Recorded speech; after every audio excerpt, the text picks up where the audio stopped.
All right, drink we're about to make is called a Flying Teetsie Fly. Go ahead and fill a glass with ice and measure out 2 ounces of gin.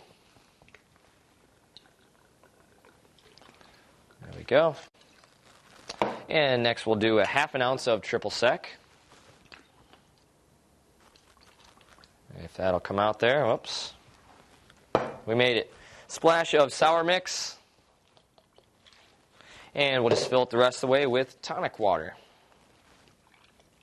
There we go. And grab your spoon and give it a good mix. Just get everything blended together. And get a Collins glass. Go ahead and set that up. And pour in your Flying Teetsie Fly. Add a straw. And bottoms up to that.